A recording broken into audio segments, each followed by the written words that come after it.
All right, so I have to give you a little bit of credit for this. And we can overdub it later. Just I haven't had any crazy stories about. Oh wait, no, I do. I got robbed at gunpoint, mugged. Checking for me, but I ain't checking for them. No. Sleazy real estate guys.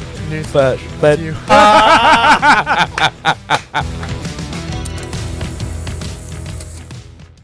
all right, so another episode of the EP Podcast here. We got a little bit of a different format going on in today's episode. As I shared with you in the announcement, is that now we're going to be doing more home team episodes where we talk current events, government, business, you name it. And I won't be doing this alone. With me is actually joining me my good friend and trusted advisor, Arthur Hannick. Arthur, I would love for you to go into just for like 2 seconds or like no more than 1 minute, like of who you are briefly, so people know that who they're listening to, essentially. All right. My name's Arthur. EMILIO and I have been friends for almost a decade now. Have a bachelor's degree from Widener University in accounting and finance, so that's kind of my main focus on expertise is really on the finance side more than anything. And I've been happy to give EMILIO as much life advice as he needs on improving his life financially. There you go. And we have a lot of topics to cover today. But before we do that, if you haven't already, like, comment, subscribe, and turn on the notification bell so you don't miss any episodes in the future. All right. So, Arthur, we have a lot of topics to cover today, right? We do. We have things from government, finance, current events, and just some stuff in between and in different sectors of all that stuff. So some of the topics include the supplemental bill that's gonna continue aiding Ukraine, Israel, and Taiwan. Things like Biden signs TikTok ban into law. FTC bans non-compete agreements. Mortgage reaches new high for 2024, and actually a lot more than that. So looking forward to see how this kind of format goes with us. So where do you want to start? Where do you think we should start? Out of all of them, huh? Did you want to start with your headline at the top? With the bill? No, the. Oh yeah, so. Sure. So something I have written down in our notes here is that, part of this is that we're an independent source of media, and what I have here is a little slogan of, we are not mainstream media, we do not read off prompts, we are independent thinkers, and we are the future. So it's something I like to keep in mind when we're drafting these topics, just because, we don't want to be what you already see in your old school style of television. So there's that. All right, so Arthur, why don't we just start with like the obvious, right? Let's just go straight into it. We'll start with the first topic. Supplemental bill becomes law, provides billions in aid for Ukraine, Israel, and Taiwan. So let's walk through what that is. So when I was doing my research, I found that they're going to be providing a $95 billion package. And as we were doing our research, we had a little bit of discrepancy in our resources, right? That's correct. Yeah. So I was looking at, was it the House of... The White House. Yeah, so the White House page, and so how they broke it down was 60 billion to Ukraine, more than quote unquote 60 billion to Ukraine, 14.1 billion to Israel, 9.5 billion to humanitarian assistance for civilians in Gaza, Sudan, and Ukraine, and then the difference, essentially what I found in the math was to be 11.4 billion is going to Indo-Pacific region and humanitarian aid for Haiti. Now, what I thought was interesting when I was reading through this is that in the headline, they specifically said Ukraine, Israel, and Taiwan. Yep. But when we start reading the fine print, we found that there was no mention of Taiwan there. There was specifically mention of quote unquote Indo-Pacific partners. So, one question leads to the other, and I looked up who these partners are. And what I found that the partners are India, Indonesia, Malaysia, Mongolia, New Zealand, Singapore, Taiwan, Vietnam, and the Pacific Islands. So Taiwan is mentioned in there, but it makes you wonder, like, okay, so like how much is it that they're all getting a piece of it? Is it like it's allocated differently this time around? So there was a little bit of we had a couple of questions. So let's walk through into that a little bit, because you found different information with your resources. Right. So as I was looking for this, I checked from a couple of different media sources. And as I started to dive into it, I realized they all correlated with one another, that they broke the package down into three major groups of 60.8 billion to Ukraine, 26.3 to Israel, and 8.1 to Indo-Pacific defense against China, which also happened to be where they lumped in the humanitarian aid. So as we were looking through it, it kind of got to be interesting that, when EMILIO went directly to the source and looked at from the White House's page, they wanted to highlight Taiwan in there pretty heavily, which would make sense since the focus has been on Taiwan in the news for the past month. So try to grab whatever the current interest is at the moment. But then when we tried to dig into it a little bit deeper, we just kept coming up with a $10 billion discrepancy that they seemed to try to downplay the amount of money they were giving to Israel. Because one of your findings, you're finding it marked at about 14 billion, and I'm finding it closer to 26 billion. Yeah, and then when you read the specific post from the White House, is the verbiage that you use. It's like when you read these, when you watch these drug commercials, and the person is like dancing and having a good time, and then at the end it's like the side effects. Oh, and side effects may be like death, and little stuff like that. So we're like wondering like what's going on with the verbiage here? Why is there so much? If it's discussed and put to paper by the White House, why is there so much different information happening across the media? What do you think that is? It's an election year. Okay. One of the things that you specifically told me while we were behind the scenes was that you think that they're trying to make it seem like they gave more to Israel than they actually might have. No, they're trying to make it seem like they gave less to Israel than they actually might have. Okay. So you want to unpack that a little bit? Why do you think they would do that? Political gain? Okay. Yep. Okay, so anything else in particular you want to cover on that topic? The one thing that needs to be brought about is, I know everyone keeps talking about the war in Ukraine. It does not affect us in the United States on a daily basis, but at the end of the day, it really does. The Ukraine's biggest export is agriculture. For the most part, they're farmers. So you want to go to the supermarket and complain about the gas price or the food prices being high. They're high because we just stopped a good chunk of farmers from being able to produce their crops. And it comes down to Ukraine is known for corn, wheat, and barley. And of all three of those, they supply more than 10% of the world's supply.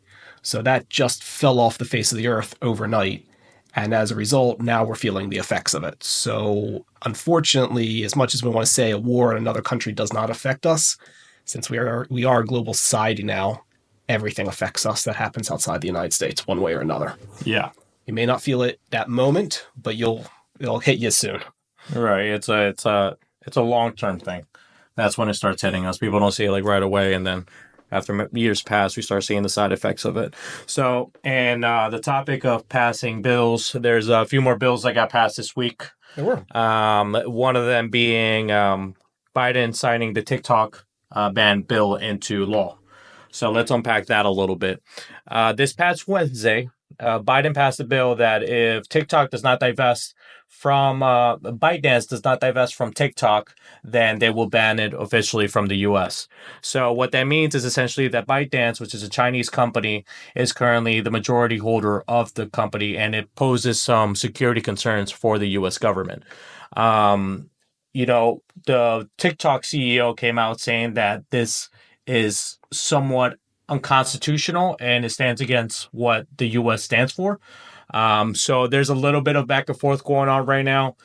This is nothing new. A lot of people. So there's a little bit of confusion happening here. A lot of people think that this is just it's gonna either TikTok stays or not. They just have to divest and then we'll keep it in the U.S. if ByteDance or they let us do that.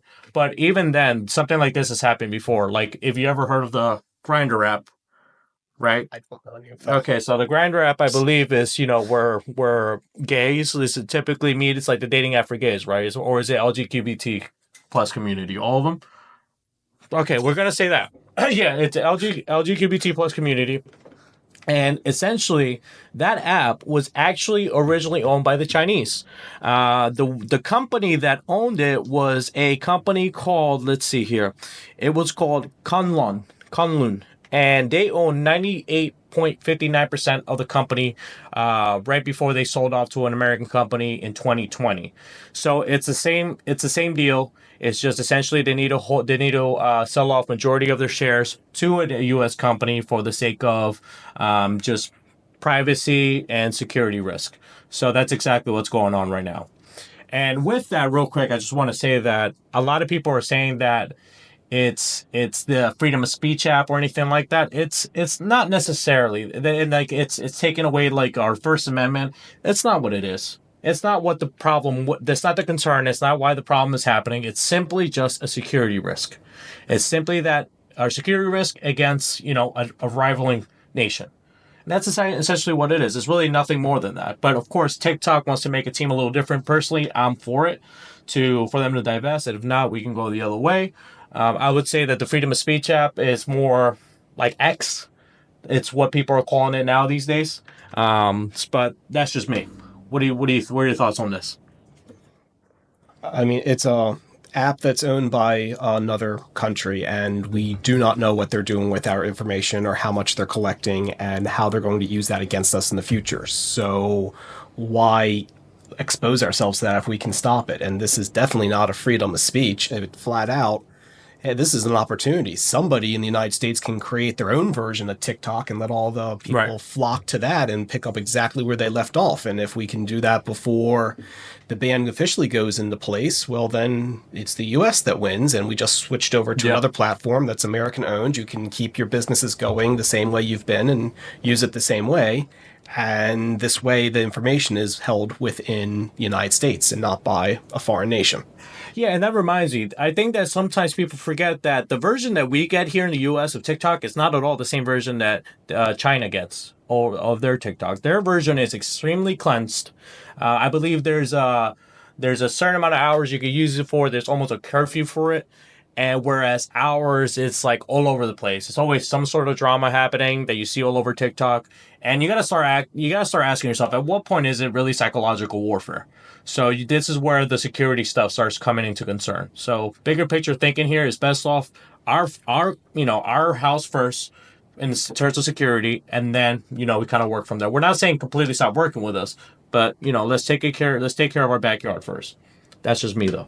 Well, hasn't this podcast been kicked off at TikTok? Oh yeah, that's the other thing. How can I forget? Yeah, this is, and mind you, the podcast was part of TikTok at first, but then after and their claim to freedom of speech it just set me off, because that is exactly the reason why the podcast moved away from TikTok, because we would literally get banned for the silliest thing. I remember one of the discussions I was having was with a kickboxing champion. His friend is his name is Prima Kamara, and we were talking about the topic of USA Boxing allowing the transgender community go into what's it called, female boxing, and he was just simply making the point that it's not going to work out for the girls because physically, the man is going to be up against a woman in terms of like that fight every time. And there's been plenty of videos to prove that. And then for whatever reason, TikTok took offense to that and took it down. And that's just one small example of like the 3 or 4 that got us taken down from TikTok. So ultimately is the reason why I decided to move over from X. And I have no interest in going back to TikTok. So that's me. So okay. So any other thoughts on that?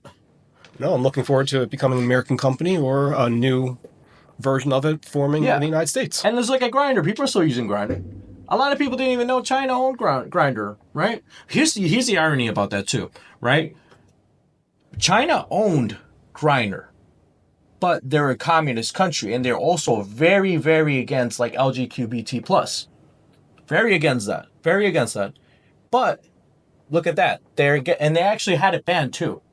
They had it banned in their country. So how are you going to be 98% holder and then have it banned in your country? It just screams that you have ulterior motives and you're trying to gain something. One term I came across was silent capitalism. Right? It's like you're kind of like behind the scenes, just still making money out of it, but you don't necessarily agree with it, but you still invest in it. So silent capitalism. So that's TikTok.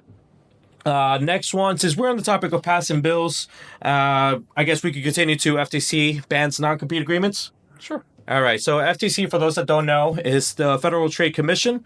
For those that don't know, non-compete agreements, and correct me if I'm wrong here, Arthur, is essentially one of the many agreements you sign when you go into a company. Typically, from what I've seen, is corporate companies.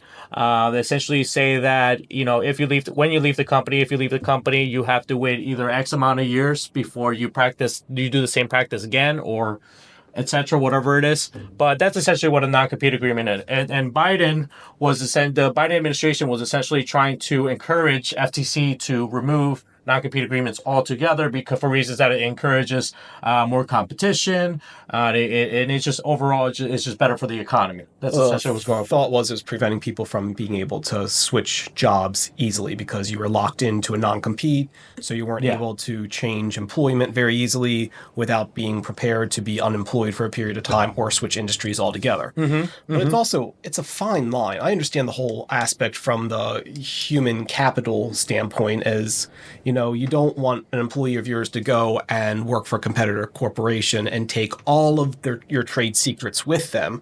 But at the same point, you can't stop somebody from making a living. So it's really a fine balance. So I'm curious to see what ends up happening, because something does have to be done to protect the company from losing its trade secrets with an employee walking out the door. And personally, I think one of the best companies are the ones that you're able to go into, learn from, and then eventually venture out and create your own. I think those are the best companies that are around. And things like non-compete, limits that. Limits your capacity with that. So essentially FTC decided to make the change, and it'll go into effect 120 days after it goes into the Federal Journal, which is essentially should be any day now if it hasn't already happened. Right. So more to come on that. So we should expect it like next week? At the latest. At the latest? Okay. So anything else on that? No. All right. So, all right. What other bills have they passed? Anything else? No? All right. So. There's one more. But let's leave this one at the end, because I want to leave it as kind of like the cherry on top, like a thank you for watching type of thing. So this is where you come in, Arthur. You want to do this one? You want to cover this one? Mortgage rates reach a new high for 2024. You're the real estate guy. Talk to me. There's a housing problem in this country, and the mortgage rates are not assisting this at all.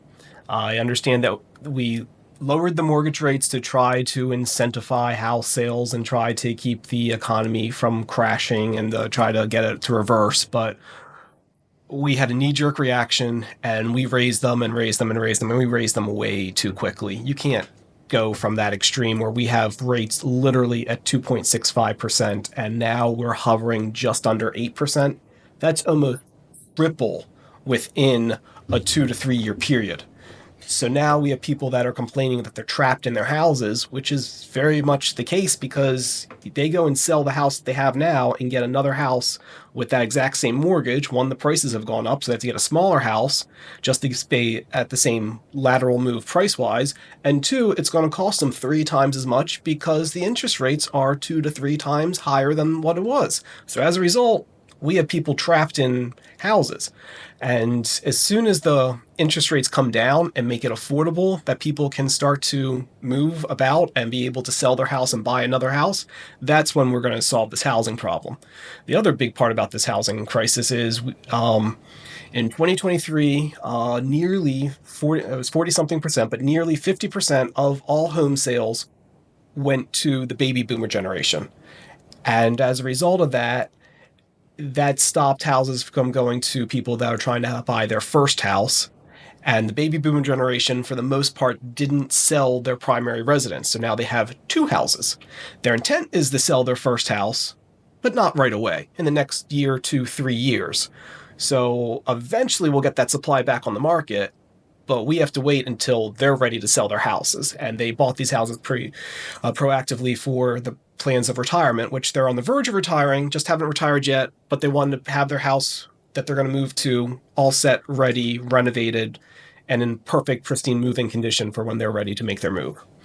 And I think I saw somewhere that the overall sentiment of owning a home, it's like the lowest it's been in a long time.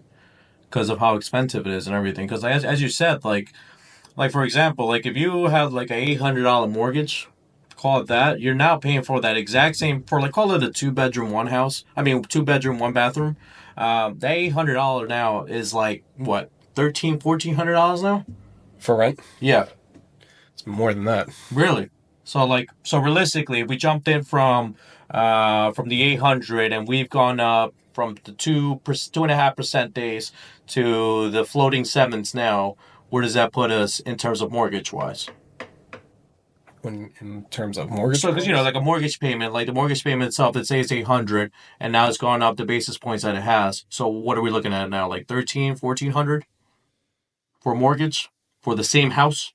that would be double. Double? Wow. Yeah. So imagine that.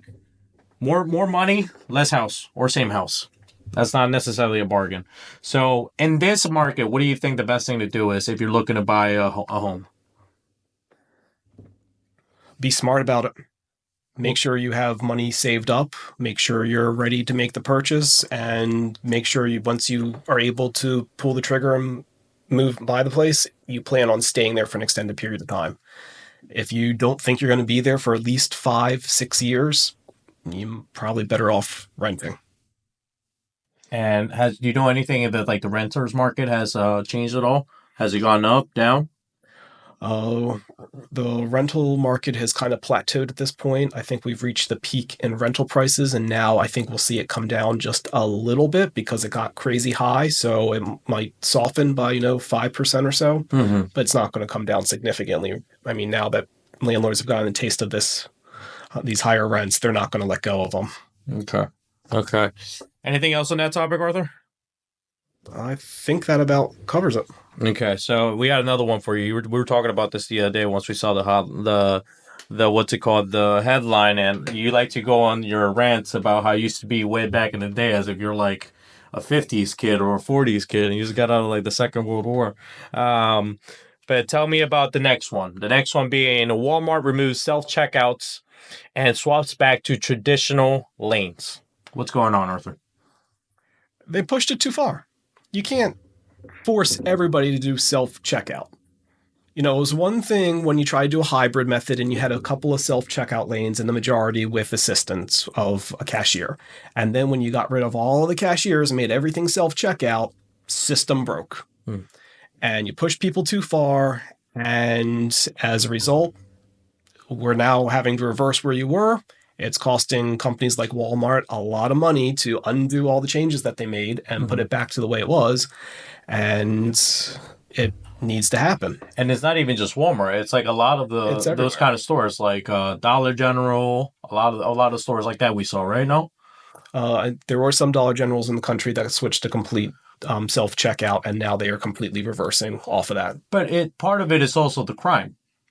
The theft has gone up on it. There's that aspect of it. Yeah, because the thing back then was like, you would have security, you would get stopped, but now ever since that one person, I think, died trying to stop somebody that was stealing from a convenience store or whatever it was, they placed a law into effect where you don't stop him, and after a certain amount of dollar amount that they steal, they'll track him down essentially.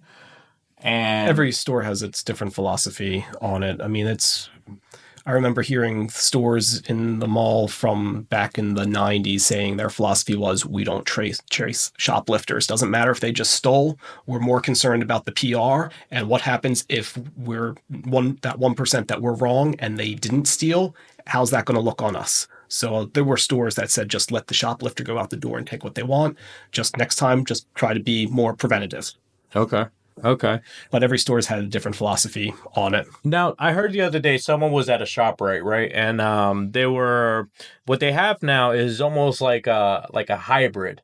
It's almost like an advanced, what's it called? Just like a checkout register. It almost looks like the self-checkout, but there's still an employee there just standing and scanning it for you, and then you pay it. And he's essentially just standing there doing that. It's like it's ridiculous. The store put in all this money to eliminate all the checkout, all the cashiers, and make it everything self-checkout. And then as soon as they did that, they realized this isn't working. And now they reversed off their position, but because they poured all the money into the renovations, Now they haven't gone back and put the money back in the renovations to undo the renovations that they did. And now it's inconvenient. It's pretty much comical that you have to ask the cashier has to step aside so you can go down the aisle, and then they step back in. Like this, you've taken the complete efficiency out of shopping. What do you think is the long-term play here? We need to get cashiers back in place. Okay. I mean, it's hard to invite me to the store, to take the cart, go around, choose the items I want, and then on the way out, run them through the register, bag them, pay for it, and then I thank the person at the door on the way out the door when I'm the customer. Like, Yeah. you can't. Why am I thanking you for doing your job? And where's my paycheck and all this? I just did everything. Right, and you gotta look at it. Who benefits from this? Is a lot when a lot of change is implemented in and try to put into effect. Is you gotta ask the question: who's one, who is influencing it, and two, who is it benefiting? And essentially in this point, it's benefiting what the companies, right? Mm-hmm. And the companies at the cost of what? The cost of employees, the labor force, and at the cost of the overall experience for the shopper is essentially what you're mentioning. And the companies still make out like bandits overall. Oh yeah. So. Then the whole thing is at the end of it, then you have somebody standing at the door checking your receipt. So after I did everything for you, now you're accusing me of stealing. Really? I just did your job, and now you're going to tell me I stole from you? Not the impression you want to leave walking out the store that you just called your customers a thief. And it's typically no more than just two people standing there, which essentially probably messes up the flow of the place. Oh, completely messes up the flow because it's not designed to have people stand there and check your receipt at the end of the way out. It's not how the stores were built. You need to redesign the stores if you want to do that. And you're not doing that. Look, I love my Costco, man. Don't get me wrong. But if I just got to pick up something small and then I got to deal with like those freaking huge size carts people, like I got to stand behind them while they get every single item checked, it kind of, discourages me from going further into Costco. And Costco is expensive enough as it is. So there's that. Anything else on that? Okay. So we've covered now what? Government. We've covered business. Let's jump into finance a little bit. Why don't we, huh? So New York, huh? We did cover finance mortgage.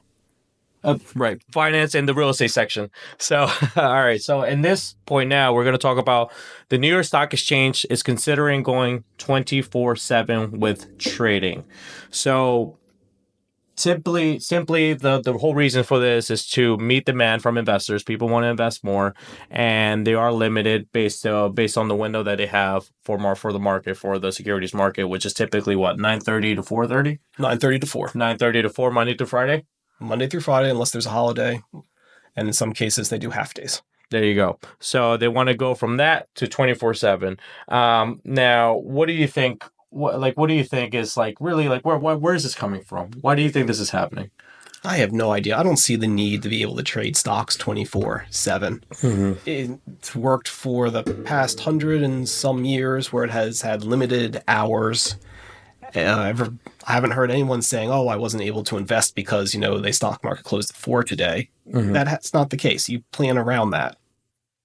Then you need to look at the regulation side of it. Like in 2010, we had that little computer glitch happen, and we had a flash crash where the market lost $1 trillion in 36 minutes or less.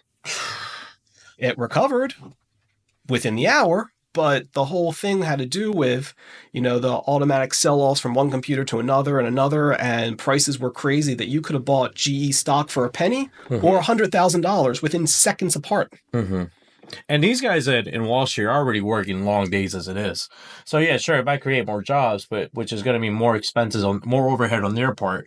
And who knows? Typically, because what happens is when you essentially force these companies to do more and more and more at no additional benefit, is they'll start penalizing through things like fees and stuff.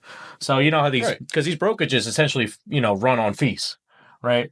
And I don't know. I'm thinking if you're going to add this much overhead, either there's some benefit to them that I don't know about, but I could only see that being a potential risk with all the fees that include investing. And not to mention, for the average person, investing is what's the word I'm looking for here? Like it could be overwhelming enough as it is. So given that 9:30 to 4 o'clock window it helps out in terms of like people don't have to be thinking about it all the time. When people like now all of a sudden got to worry about what happens to their stock overnight, they wake up, they go to sleep and the stock is on one price at one price. Next thing you know, they fucking wake up and the stock is either plummeted or done the opposite, whichever way. I think it's going to add a lot more anxiety for the average investor, as they call it. What's the term for it? The institutional investor. So I don't think it's necessary. I mean, for ages, banks used to be open from 9 to 3. And then on Friday, they had extended hours. Mm-hmm. And now all of a sudden, to be competitive, the banks are all doing 9 to 5. There was no reason. You had the entire world trained that they had to do their banking between 9 and 3, Monday through Thursday, or 9 to 5 or 9 to 6 on Fridays. And then some banks were offering Saturday hours in the morning. And that worked for ages. Now all of a sudden you got one bank that says, hey, we're going to be more convenient and we're going to be 9 to 5 Monday through Saturday. Well, then all the other banks alter their hours, their overhead increases. And how are they paying for this? It's back to the consumer. Fees are going to be put into place and we're paying for it. Mm-hmm. The system was fine the way it was. It didn't need to change. I see the same thing happening with the stock market. We don't need to alter it. Somebody's going to pay for it. And it's not going to be Wall Street. And that just comes down to like the way what's it called, economies typically run is, how much involved do you really want the government to be in business? Because then typically is if the government discourages businesses to run the way they want to run, typically what happens is the consumer ends up paying it by some sort of way. Yep. So bigger picture again, like the whole thing is just bigger picture. I feel like a lot of that we lack here. Like we don't play the long game enough, I don't think. It's all about the quick buck. The quick buck, that microwave mentality, as they say. So moving on from the New York Stock Exchange, we have some stuff in current events, including the Taiwan earthquakes. They are continuing. I found some interesting facts about this whole thing with the earthquakes that happened. At the beginning of the month, we heard about the 7.4 magnitude earthquake, which was drastic. I kid you not. Like I saw the video of that one that went around everywhere of the one building. It literally looked like something out of like an Avengers movie. It was crazy. But I started looking at this website called earthquaketrack.com, and I found that in literally the past 30 days, ready? Taiwan has had not 1, not 2, not 5, not 10, but in the past 30 days, they've had 150 earthquakes. 150 earthquakes, including one this past Monday or Tuesday at a 6.1 magnitude. And it led to these 17 casualties is what they found so far. But 150 earthquakes. Imagine, I've never even know was that possible for that. I know, I think I read somewhere that it's more common in that area of the world to like get earthquakes. But geez, man, we freaked out over the one earthquake in Jersey that happened once. But now imagine like waking up. That's like more days in a month. It's like they have multiple earthquakes in a day. It's crazy. But what caught me off guard too is when the 7.4 happened, we heard about it everywhere. And after that, it was just like, yeah, all right. You had your 15 seconds. Now it's let's focus on something else. So why do you think we haven't heard anything about this? Already told that story. We talked about the earthquake and we've moved on. So it doesn't matter that another one's happened or several have happened. It's already told that story. You need to tell something different. You need to capture a new audience. You need to keep everybody entertained. And yes. That's not the right mentality when something this tragic is constantly happening. And now we've lost more lives in the more recent earthquake than we did in the original earthquake. Yeah. I guess in the news, and this just shows you because all right, what did we see on the first topic of the bill getting passed for more aid for Ukraine, Israel, and Taiwan? That none of the information across the board in the media is the same, right? And the media is not even covering this. So it just leads me to believe that the mainstream media, more and more, what they're trying to do is, one, just get the most viewership, and two, just trying to get to the headlines as fast as they can. Because if you do, so for example, if you go to Google and you type Ukraine bill, right, and you click on news, the news tab, you'll see almost everybody has the exact same title. and almost the exact same time frame that they uploaded it, which is the exact reason that leads you to believe that it's just a speed to market thing.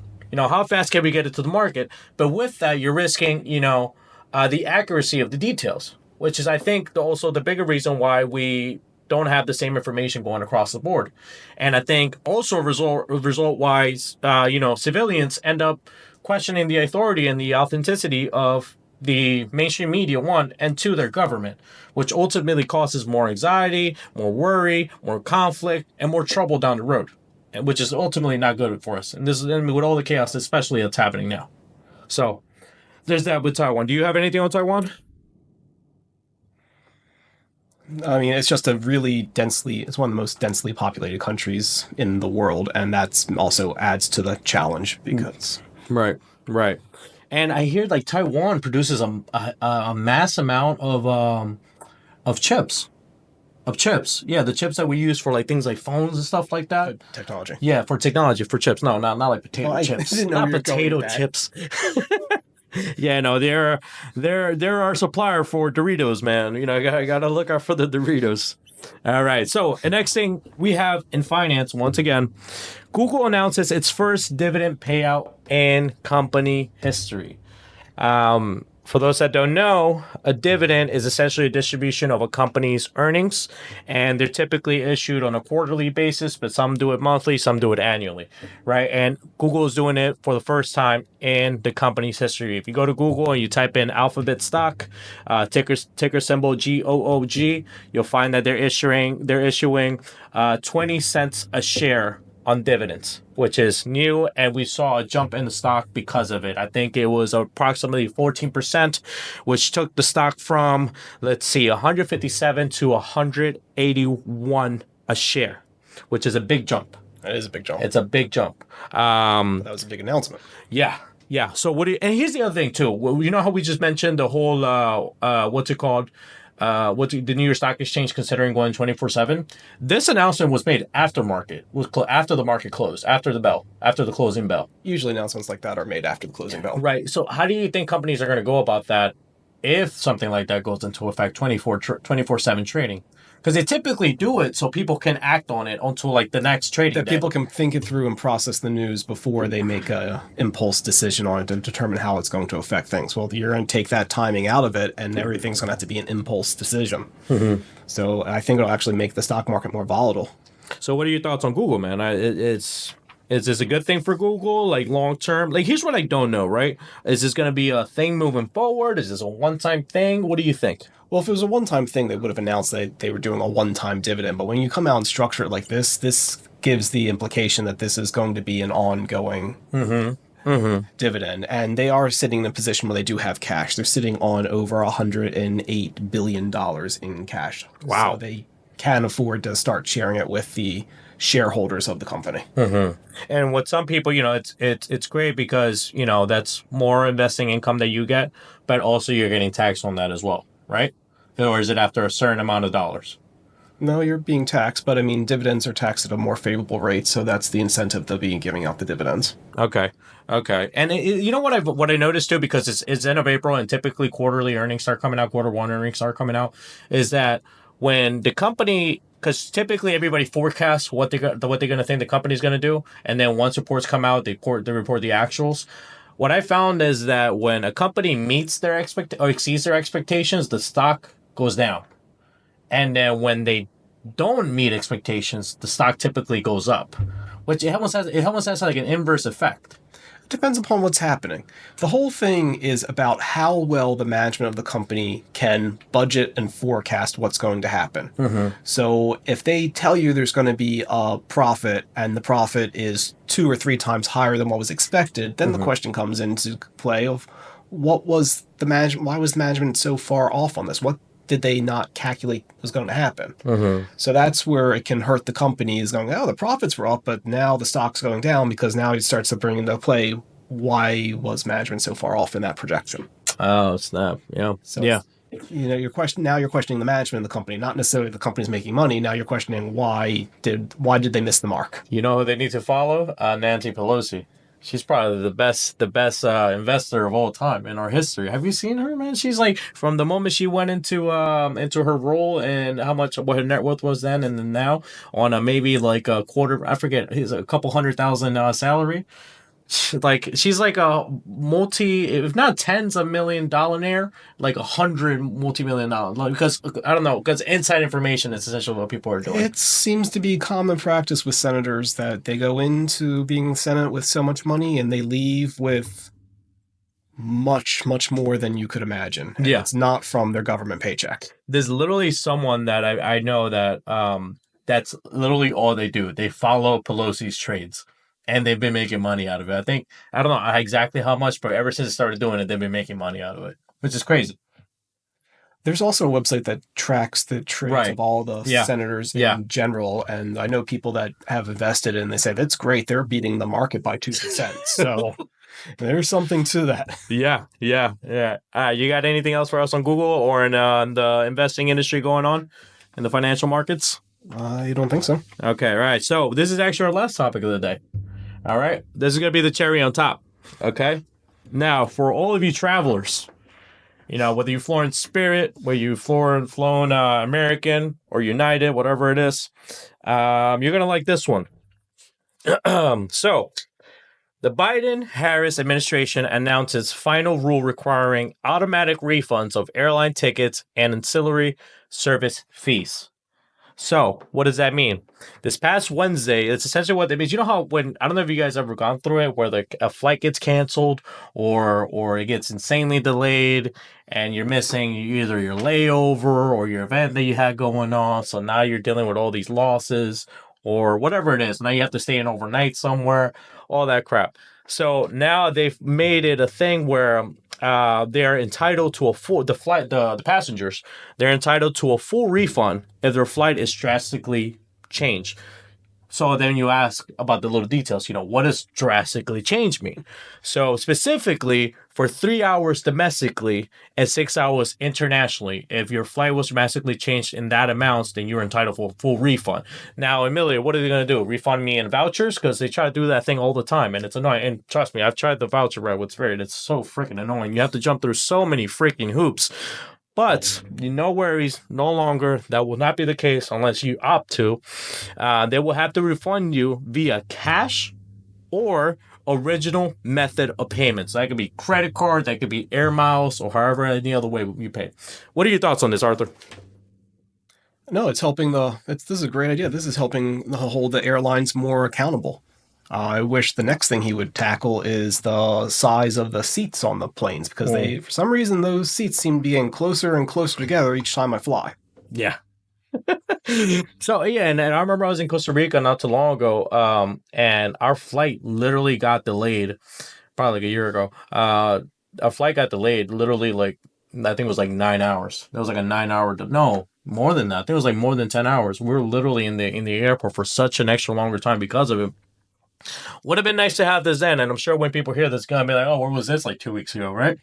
So, I'm sure it's not just a blanket announcement. I think it's also gonna have to factor in on weather. I'm sure if weather is a factor in this, they can't just be giving out refunds like that.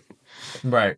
When I was like, and that's one of the biggest things that I always complained too about airlines was they're so because some airlines do have a thing where if it gets canceled or delayed or whatever it is, but they'll accommodate it. I remember I don't know what I flew from Ecuador last year to I think it was Miami, then to Philadelphia. The flight in Ecuador got delayed that it made us miss our layover. Mm-hmm. And as a result, we missed our layover, right? And our airline was nice enough, comped us, hotel and transportation. So there was that. But so some airlines do have some things in place, but where it gets complicated is all the paperwork. Right? They literally make you jump through hoops to get this thing.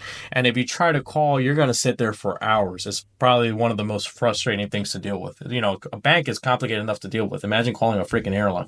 So there's that.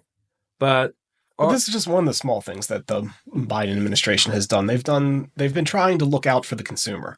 They changed the laws with how much credit cards can charge. They're changing rules with how much banks can charge. All those little fees that we all complain about and then do nothing about. Actually, the current administration is trying to address and take that worry away from us. Okay. So the administration is looking out for the people.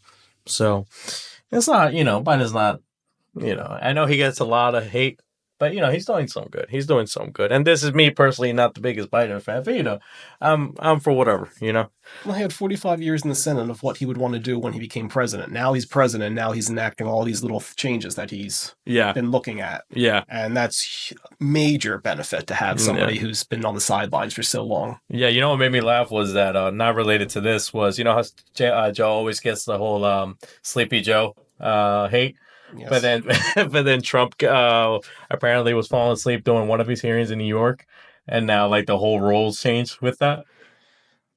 Yeah, it's what are you gonna do, man? Politics. But that's the mainstream media too. Like I really think that the mainstream media today is like more than anything just causing a divide between people, because it's at the point where you could literally Google political spectrum of these media sources, right? And you could literally draw them from center, left, right, far right.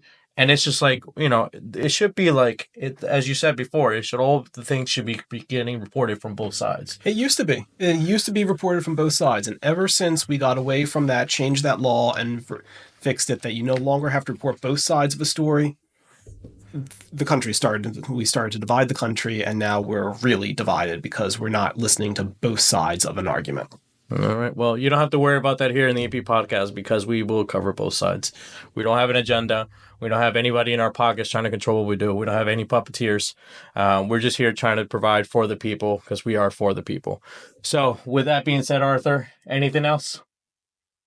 I think that wraps it up. All right. Well, thank you for doing this with me. Happy to have you on the team. Arthur is now an official member of the home team, so you'll be seeing a lot more of him in the future. But till then, subscribe, like, comment, hit that notification bell for many more episodes to come in the future. Until then, bye-bye, bye-bye, bye-bye.